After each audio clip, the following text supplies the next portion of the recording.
National conference ने अब Nagrota conference से भी अपना कैंडिडेट उठाया है। शमीम बेगम जो कि पार्टी की डीडीसी बजालता से मेंबर है, वो चुनाव लड़ रही हैं पार्टी की तरफ से। आनंद फानंद में ये सब कुछ हुआ है। बात करेंगे कैबिनेट मिनिस्टर जावेद अहमद राणा साहब से। राणा साहब, न्यूज़ 18 से बात करने के लिए बहुत बहुत शुक्रिया। ये हो क्या रहा है? पहले तो आपको दीपावली मुबारक। जी, आपको दीपावली। पूरे देश के लोगों को, जम्मू कश्मीर के लोगों को दीपावली मुबारक हो। नहीं, मेरा सवाल दूसरा है। मेरा सवाल अब ये है कि ये क्या हो रहा सवाल का है? जवाब लास्ट मोमेंट पे आप कैंडिडेट घोषित कर रहे हैं। कांग्रेस कह रही है, पहले वो कह रहे हैं हम लड़ सकते हैं, फिर नहीं लड़ रहे हैं। ये आखिर में पहली क्या है? उस पहली को थोड़ा आप सुलझाइए। देखिए, कांग्रेस ने ना लड़ने का फैसला किया है। अब अनफॉर्चुनेट है ये नहीं, अब हम लोग जो हैं इंडिया ब्लॉक में काम कर रहे हैं, हमारा नेशनल लेवल पे इत्तेहाद है। अब कांग्रेस को हमने ऑफर किया था और कांग्रेस ने ना लड़ने का फैसला किया है। हम मिल के जो कैंडिडेट खड़े किए हैं, नेशनल कॉन्फ्रेंस, क्योंकि नेशनल कॉन्फ्रेंस का काडर है और नेशनल कॉन्फ्रेंस के लोग, जो काडर है वो ये चाहता है कि काडर को मौका दिया जाए। और एक नगरोटा कंस्टिट्यूंसी के लोगों के लिए एक बड़ी बात है कि नेशनल कॉन्फ्रेंस के ही एक कैंडिडेट को जहां मैंडेट दिया है पार्टी हाईकमांड ने। और ये खुशी की बात है नेशनल नगरोटा कंस्टिट्यूंसी के लोगों के लिए भी और पूरी तंजीम के लिए। कांग्रेस अगर लड़ती तो हमने कांग्रेस को ये सीट ऑफर की थी। कांग्रेस ने किन वजूहात पे ना लड़ने का फैसला किया, ये तो कांग्रेस ही बता सकते हैं। कांग्रेसी सामने तो नहीं कह रहे हैं, अंदर खाने ये कह रहे हैं कि राज्यसभा की सीट वो सेफ सीट मांग रहे थे, आपने नहीं दी, और अब आप नगरोटा से भी चुनाव लड़वा। देखिए, ये सीटें जो देखिए हमारा जो पार्लियामेंट में जो हमने मिलके लड़ा, उसमें भी यही फैसला हुआ था कि जो सीटें नेशनल कॉन्फ्रेंस के पास हैं उन पे नेशनल कॉन्फ्रेंस ही इलेक्शन लड़ेगी पार्लियामेंट के जब इलेक्शन हो। तो उसी फार्मूले के तहत जो है इंडिया ब्लॉक काम करता रहा है पूरे देश में। हमने सीट ऑफर कांग्रेस को की थी, वहाँ भी कांग्रेस ने ना लड़ने का फैसला किया और हमने कैंडिडेट खड़ा किया। कांग्रेस को एक मौका हमने दिया। आप उनको वो सीट दे रहे हैं ना कि जो उनके लिए सेफ नहीं है। देखिए, नगरोटा में पार्टी 5000 वोटों से चुनाव जीती थी। सुनिए मेरा सवाल सुनिए। सियासत में कोई सेफ नहीं होता, कोई अनसेफ नहीं होता। सियासत एक जदोजहद का नाम है, एक स्ट्रगल का नाम है। लड़ाई तो लड़नी पड़ती है सियासत में। लेकिन आप उन्हीं को क्यों बोलते हैं कि आप लड़ाई लड़ो और उस जगह पे लड़ो जहां पे उनको हारना ही हारना है? हम खुद लड़ रहे हैं उस पर। अगर हमें हारना ही होता तो हम क्यों कैंडिडेट खड़ा करते हैं? हम लड़ रहे हैं और इंशाल्लाह 4 की 4 सीटें जीते। लेकिन वो तो तब लड़ रहे हैं ना कि जब उन्होंने रिफ्यूज किया। मेरा सवाल सुनिए पहले। मेरा सवाल सुनिए। राज्यसभा की सीट में वो एक सेफ सीट मांग रहे थे, ठीक है? तो आपने कहा कि चौथी सीट लड़िए जिसमें बीजेपी ताकतवर है। मैं ये नहीं कहता हूँ कि जीत रहे हैं, ताकतवर है। आपने उनको बोला नगरोटा के लिए लड़िए, वो तीसरे मुकाम पे उसमें आए थे, तीसरे इसमें आए थे। तो कांग्रेस को आप वही सीट क्यों दे रहे हैं जहां पे आपको लगता है कि वो हार सकते हैं? मैंने पहले ही कह दिया कि जो सीटें हमारे पास थी पार्लियामेंट में भी, हमने उन पर ही इलेक्शन लड़ा। और जो सीटें हमारे पास इस वक्त हैं, हमने उन पर ही इलेक्शन लड़ना था। क्योंकि जो इत्तेहाद का जो फार्मूला है, उस फार्मूले के तहत चौथी सीट उनको जाती थी और हमने अपना कैंडिडेट खड़ा कर दिया। कांग्रेस ने इनकार किया तो हमने वहाँ कैंडिडेट खड़ा किया है और हमें उम्मीद है कि इंशाल्लाह 4 की 4 सीटें हम जीतेंगे। मंत्री जी, आप बहुत ही ईमानदारी से बात करते हैं। इस सवाल का भी ईमानदारी से जवाब दीजिए। उमर साहब, ऐसा कहा जा रहा है, कई दिनों से लगातार ये कहा जाता है कि उमर साहब एक्चुअली एक तीर से 2 निशान लगा रहे थे।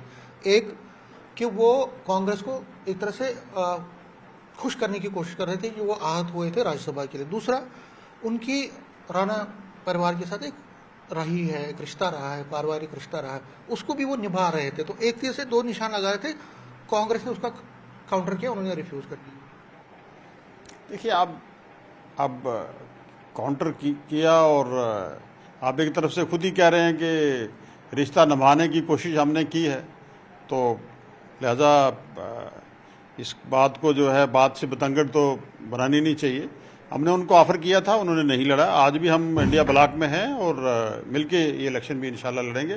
कांग्रेस और नेशनल कॉन्फ्रेंस का इत्तेहाद जो है वो नेशनल लेवल पे भी बरकरार रहेगा और स्टेट लेवल पे। लेकिन ये देखिए, इसमें एक चीज़ है कि कांग्रेस और नेशनल कॉन्फ्रेंस, जब उनसे मैं लगातार कई महीनों से बात कर रहा था और आपसे भी फिर मैंने उसका काउंटर रिएक्शन लिया था, वो कहते थे कि हमें कोऑर्डिनेशन कमेटी बनानी चाहिए, हमारे से बात नहीं की जाती है।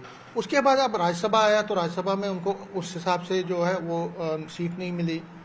नगरोटा में भी उन्होंने फिर इनकार कर दिया। तो कहीं ना कहीं जो दोनों पार्टियों में जो तालमेल की कमी है, क्या लगता है? बात नहीं है, हमारे जो पार्टी की तरफ से बाकायदा एक कोऑर्डिनेटर जो है वो नामजद किया जाता है, जो कोऑर्डिनेट करता है जितने भी जो हमारे अलायंस में लोग होते हैं।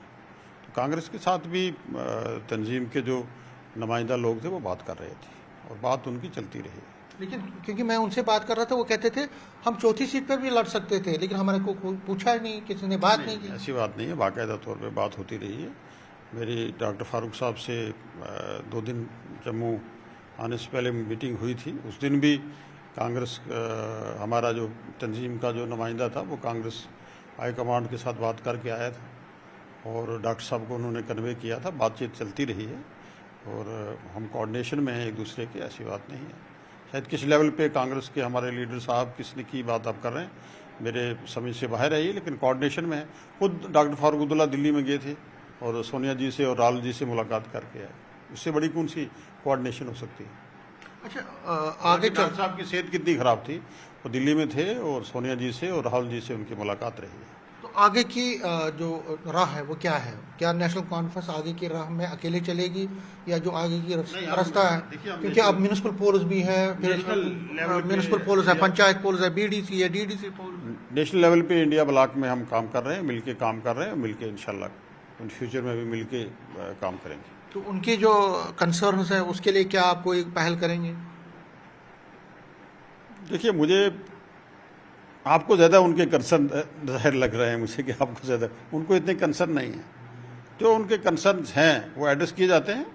मैंने पहले ही कह दिया कि हम लोग इंडिया ब्लॉक में हैं और उसके तहत चल रहे हैं और चलेंगे भी इन फ्यूचर। अच्छा, लास्ट में अब नगरोटा की तरफ बढ़ते हैं। नगरोटा में बड़ा टफ मुकाबला, एक अच्छा मुकाबला देखने को मिलेगा। मेनली लेडी वर्सेस लेडी है। तो क्या नेशनल कॉन्फ्रेंस के एजेंडा रहेगा, किस इशू पे आप वोट मांगेंगे और क्या आगे रहेगा? देखिए, नगरोटा जो है वो नेशनल कॉन्फ्रेंस की सीट रही है। आज़ाद शत्रु नेशनल कॉन्फ्रेंस के मैंडेट पे आते रहे। हमारे स्वर्गीय देवेंद्र राणा साहब जो हैं वो इस सीट पे नेशनल कॉन्फ्रेंस के मैंडेट पे आए और आज भी नेशनल कॉन्फ्रेंस का वहाँ अच्छा खासा काडर है और इंशाल्लाह मुकाबला होगा और नेशनल कॉन्फ्रेंस सीट निकालेगी। और मैं अपील करूंगा जम्मू कश्मीर के लोगों को कि इस टफ टाइम में जब जहां हम रियासत की बका के लिए, जम्मू कश्मीर की शनाख्त के लिए, जम्मू की शनाख्त के लिए एक लड़ाई लड़ रहे हैं, इस लड़ाई में लोग हमारा साथ देंगे। अमर अब्दुल्ला साहब के हाथ मजबूत करेंगे, गवर्नमेंट के हाथ मजबूत करेंगे, हमारे कैंडिडेट्स को कामयाब करेंगे ताकि हम लड़ाई जो लड़ रहे हैं, जम्मू की लड़ाई, जैसे दरबार मूव का एक सिलसिला इतना बड़ा हालिया कैबिनेट में उसको अप्रूवल दिया गया है और दरबार मूव इंशाल्लाह 3 को यहाँ दफ्तर खुलेंगे। मैं कहूँगा कि ये एक बड़ा फैसला था जम्मू कश्मीर सरकार का और इसको बिला जवाज़ और इसको क्लोज कर दिया गया था।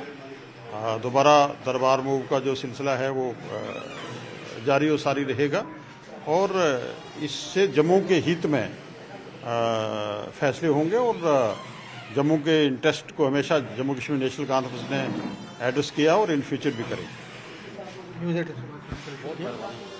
कैमरामैन साहिबा के साथ में समीर भाई, न्यूज़ 18 जम्मू।